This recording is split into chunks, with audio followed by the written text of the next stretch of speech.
গোবিন্দ নুপুর যদি না পায় না তোমার একদিনকে আমার একদিন দেখিয়ে পদ্মা তো চলে গেলেন। রাধারানীর যত রাগ গিয়ে পড়লো আমার গোবিন্দের। রাধারানী বললেন ছি ছি ছি ছি, সারা ঋষি চন্দ্রাবলীর কুঞ্জে ঋষি যাপন করে চন্দ্রাবলীর ভোগ চিহ্নকে ধারণ করে প্রহার মানে আমার কুঞ্জে এসেছে। তুমি আমাকে এতগুলো মিথ্যা কথা বলতে পারলে গোবিন্দ? ললিতা,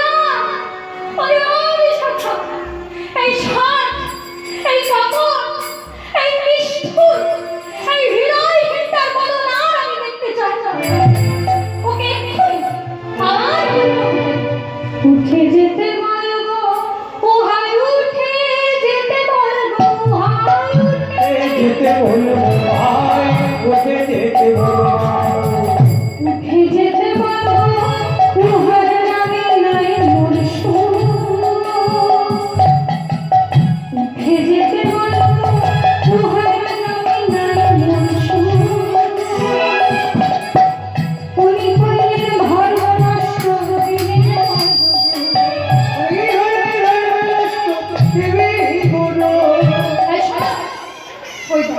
চুক্তি করে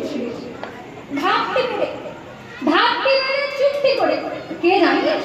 উনি নাটের গুরু, উনি নাটের গুরু, উনি নাটের গুরু, উনি নাটের গুরু, উনি কইলেন ফুলের বাড়ি নাচাইয়া ফুলের বাড়ি নাচাইয়া।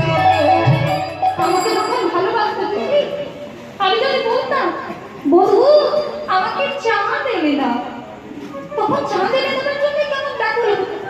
আর আজকে কি অবস্থা হয়েছে দেখ, এনে চন্দ্র হাতে দিল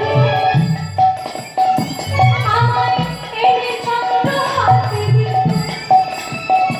যখন আমার সঙ্গে ছিল উহার পাশ, এখন উহার অনেক কাছে আমরা দিলাম না, ও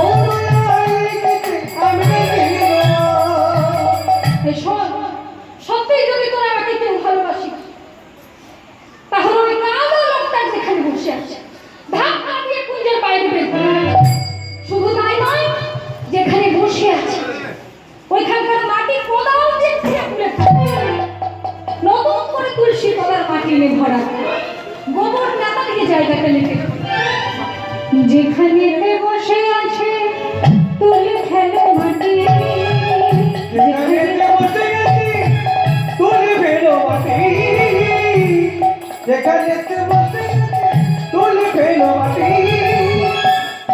এখনই উঠিয়া গেলে দিব ছড়া থাকে,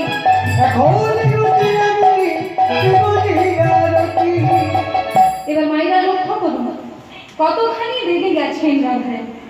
বলছে কৃষ্ণকে শুধু কুঞ্জ থেকে বার করে তা নয়, যেখানে বসে